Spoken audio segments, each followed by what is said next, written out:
मरादारी चारुका मंच में मेहमानदार अनिब्दुल मुराद मरागश central point मरूचिंग सरहाल Mashrak वस्ते सियासी जावराल चियंत यानी असल मामला चियंत वशो वजनाम बाते मरादारी चारुका मशरक वस्ते मामले मगिंदे बाजे माया चे देमा अतकग ट्यूनिस मिस्र यमन उर्दन शाम लीबिया दमश्क बहरीन दिगे मुल्कां चे रन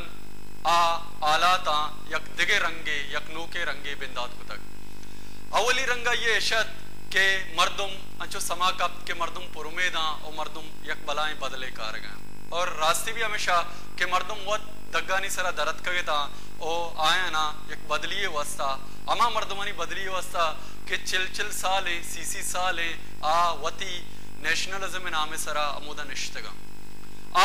अमा एनीमियानी देमा या अमा दुश्मनानी देमा निश्तगा क्या होती कौमाना बावर कनाएगा के मारा यक दुश्मनी हस्ते अगामा मबिये यमा वतरा मौकम मदारे ए दुश्मन नायु का अल्लामा मना जनते बल्कि शुमारा हम जनते वो हमें जस्टिफाई बुता के 21 साल निश्तगा उनु मरूची या मरूचा मर्दुम एग्जॉस बितगा या दम मुर्तगे आयने खिलाफ दगानी सरा दरद कगा यक बलाएं जारशानी ये कुर्तगे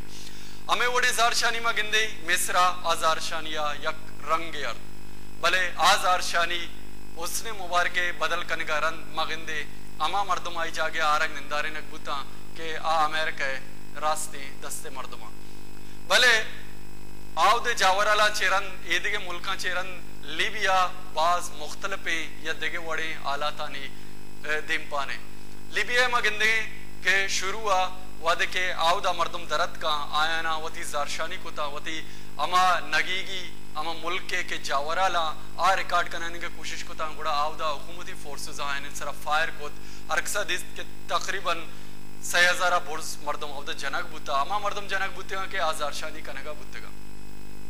ये जारशानी रन यक नोके चीजें ये वड़ा देमाद के अक़वाम मुत्तहिदा सलामती कौंसिल वती न्यादता ये फैसला को और एक गप्पे नोटिस जुर्द के लीबिया तो का कर्नल कज़ाफिया या हुकूमती फोर्सा कया अकदाता के आम मालू के जिंदा मलैब बेका आ मर्दम के प्रोटेस्ट करेंगे पूरा हमने मर्दम आए नहीं सरा फायर बेकनते आइए नोटिस रन मगिंदे के तादी पहुंच आवदा ए रत का ए गप चिया इत्तादी पहुंच आवदा आया आवदे असल मामला चिया इदा मैं गुरा प्रोफेसर शमीम अख्तर अमरादारी करेंगे मचारे आवाजा जावराला चितो चाहे सलाम वालेकुम प्रोफेसर साहब। अस्सलाम वालेकुम जनाब, कैसे मिजाज हैं जनाब? मिडल ईस्ट का जो हालात हैं वो पहले उनका रंग बिल्कुल मुख्तलिफ था, अब जो लीबिया के जो हालात हैं वो बहुत मुख्तलिफ हैं। वो इसलिए कि वहाँ पर इत्तेहादी अफवाज की मुदाखलत हो रही है, वहाँ पर पहले लोग हुकूमती फोर्सेस के हाथों मारे जा रहे थे, अब इत्तेहादी फोर्सेस के हाथों मारे जा रहे हैं। तो आप इन तमाम मामलात को कैसे देखते हैं? देखिए साहब, जो ये लहर शुमाली अफ्रीका, खलीज और मशरक़ वस्ता में उठी है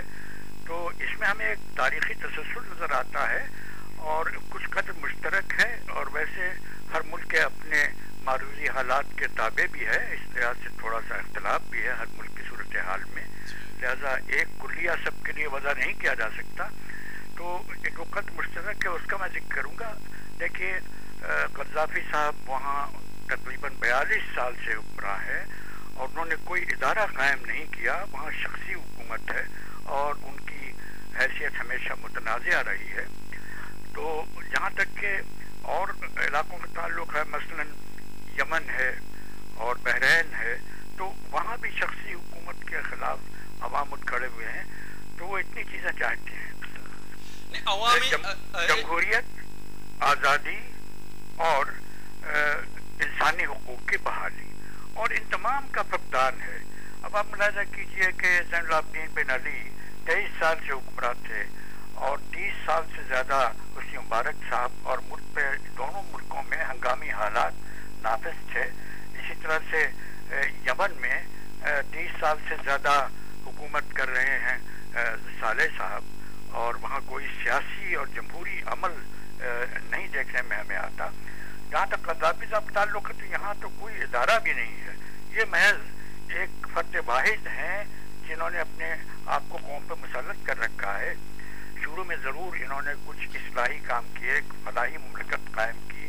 اور وہاں لوگوں کو رہائش، علاج اور تعلیم کی سہولیات انہوں نے دی، لیکن آزادی اظہار خیال کو انہوں نے ہمیشہ کچلا، یہاں تک کہ اگر آپ ان کا پورا کردار دیکھیں تو اتنے لوگوں کو انہوں نے سزائے موت دی ہے اور اتنے لوگ پراسرار طریقے سے قتل کر دیے گئے کہ اس کا الزام سوائے قذافی صاحب اور حکمران طبقے پہ اور کسی پہ نہیں لگ سکتا. جناب پروفیسر شمیم صاحب، ہمارے پاس دو مناظر ہیں. ہم اصل بات کی طرف آتے ہیں. ایک تو یہ کہ عوامی ابھار ہے، وہ عوامی آزادی، انسانی حقوق اور ایکسپریشن کی آزادی، ان چیزوں کی باتیں کر رہے ہیں کہ یہ چیزیں ملنی چاہیے، اور جو لوگ 30-40 سالوں سے بیٹھے ہوئے وہ الگ ہو کر جمہوریت کو فروغ دیں. ایک تو یہ ان کے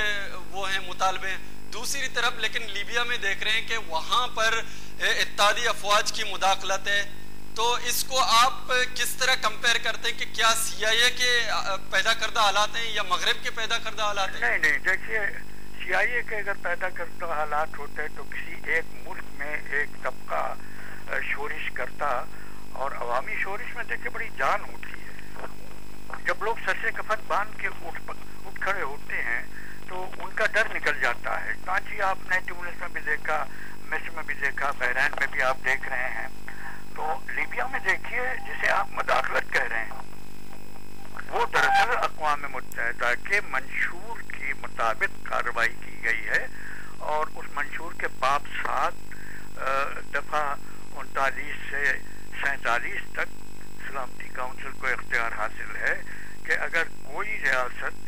سلامتی کونسل کی قرارداد پہ عمل درآمد نہ کرے اور اس کے اس فعل سے عالمی علاقائی امن خطرے میں ہو یا انسانیت خطرے میں ہو، تو اگر تمام ریاستیں، جن میں 5 بڑی ریاستیں جنہیں ویٹو کا اختیار حاصل ہے،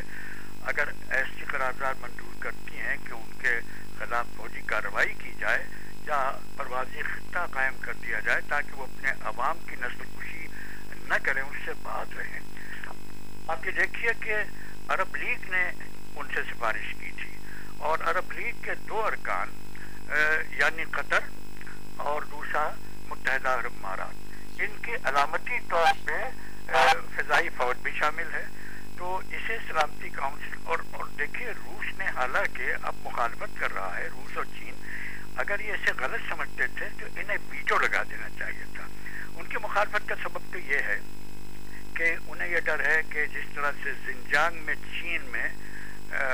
لوگوں کی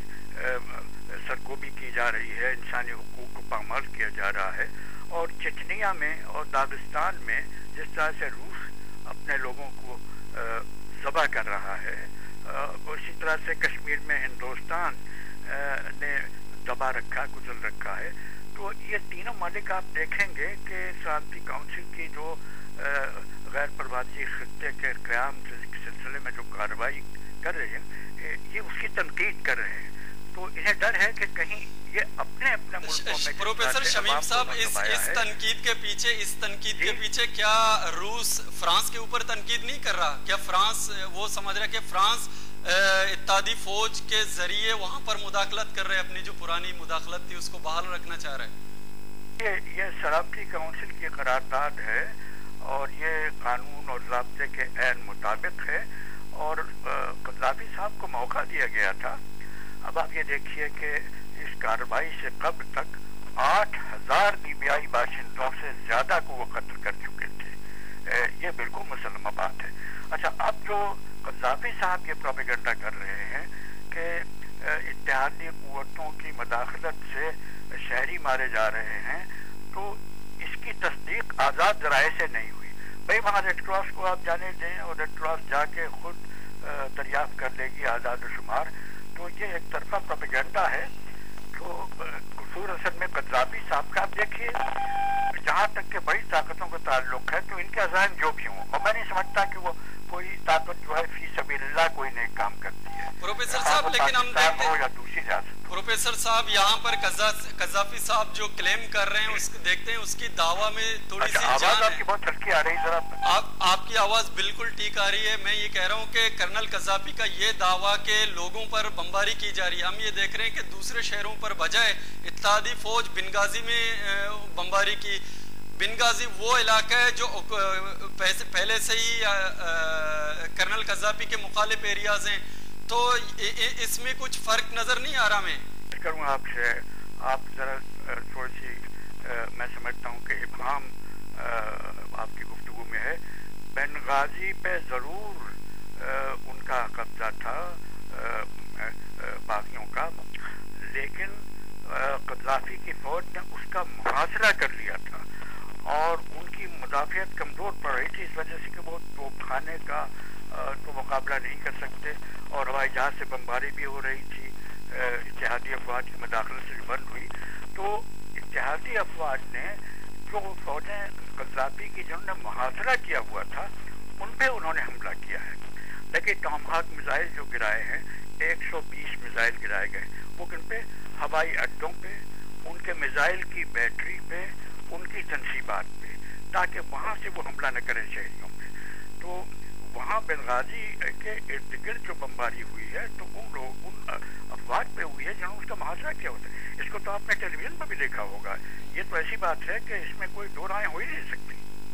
क्या हम ये नहीं समझते कि यहाँ पर अमेरिका या दूसरी ताकतें इस ताक में थी कि लीबिया कोई ऐसी गलती कर पाए, हम मुदाखलत करें? मसलन लीबिया एक एटमी पावर के हवाले से भी एक मकाम रखते हैं। ये आप बिल्कुल सही फरमाते हैं कि ये तो वाकई इस ताक में थे। देखिए, तेल पे तो सबकी राल टपकती है, लेकिन ऐसा नहीं है। अमरीकी कंपनियों को तेल का ठेका कज़ाफ़ी साहब ने दे रखा है और बरतानिया को तो आइंदा कई सालों के लिए मजीद ठेके दिए गए हैं इन कंपनियों को। अब ये दूसरी बात है कि वो उससे मुतमईन ना हो, उस पर मुकम्मल तसर्रुफ हासिल करना चाहते हों, जैसे इराक में उन्होंने तसर्रुफ हासिल कर लिया है, तो वो बात की सूरत हाल होगी। मैं नहीं समझता कि आलमी राय आम्मा इसको बर्दाश्त करेगी, क्योंकि इस करारदाद का 1973 नंबर की करारदाद के अहदाफ जो हैं बड़े महदूद हैं। यानी इसमें यह भी जिक्र नहीं है कि कज़ाफ़ी साहब को बरतरफ कर दिया जाए और उनकी जगह अवामी नुमाइंदा हुकूमत कायम हो, जैसा कि अमरीका का मौक़िफ़ था वहाँ मिस्र और ट्यूनिस में। ये ज़रूर है कि परसों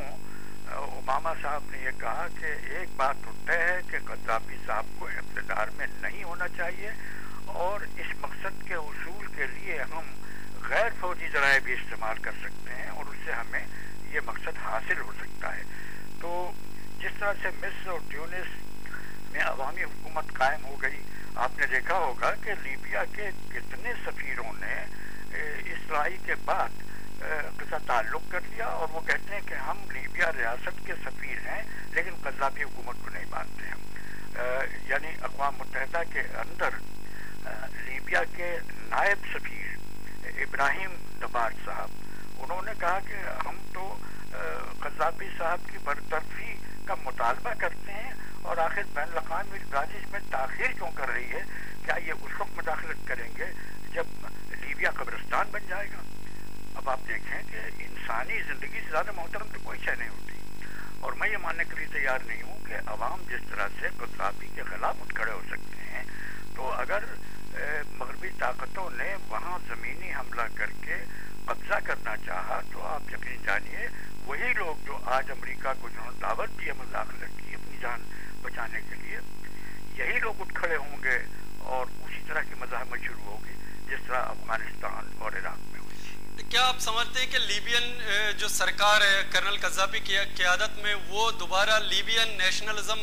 को इस्तेमाल करके लोगों को अमेरिका या दूसरी ताकतों के खिलाफ उभार देंगे या खुद उस जगह पर बैठने की अपनी एक तलाश करने में कामयाब हो जाएंगे? कामयाब तो नहीं हो सकती इस वजह से कि देखिए, जब इतना खून बह जाए और सबसे बड़ी चीज़ होती है अवाम,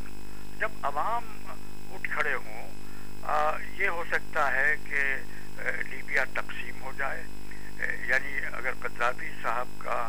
गलबा या उनकी गिरफ्त मगरबी अज़ला पे है तो तो मशरकी अजला में तो नहीं, और मशरकी अजला में तेल है। तो अगर ये तकसीम हो गया तो कद्दाफी साहब ज़्यादा दिनों तक मगरबी अजला पे भी अपनी गिरफ्त मजबूत नहीं रख सकेंगे, और अब तो उनकी कमर टूट चुकी है। देखिए, उनके फ़िज़ाई दिफाई निज़ाम बिल्कुल ख़त्म हो चुका है, उनके हवाई जहाज़ नाकारा हो चुके, पहले भी पुराने थे। वो किराए के सिपाहियों के ज़रिए से, उनको तो अपनी फ़ौज पर भी एतमाद नहीं है, और फ़ौज के कई अफसरान, आला अफसरान उनसे मुनहरिफ होके बागियों के साथ मिल गए हैं, और उनके साथ जो फ़ौज जो वफादार है वो वहशी कबायली हैं जिनको उन्होंने चाड और नाइजर से भर्ती किया है, और उनको जदीद तरीन असला से मुसल्लह किया है, जबकि फ़ौज को उन्होंने वो असला नहीं दिया क्योंकि फ़ौज पे उनको एतबार नहीं था। आपका बहुत शुक्रिया, आपने वक्त निकाला, हमारे साथ रहे। मड़ादारी चारुका इशत वाजा प्रोफेसर शमीम मैबरा अमरादारी करने गया आवती आइए देवगिंग गप किशिता मायदा गप्पना देमा बरे वनडे उश्तिया पर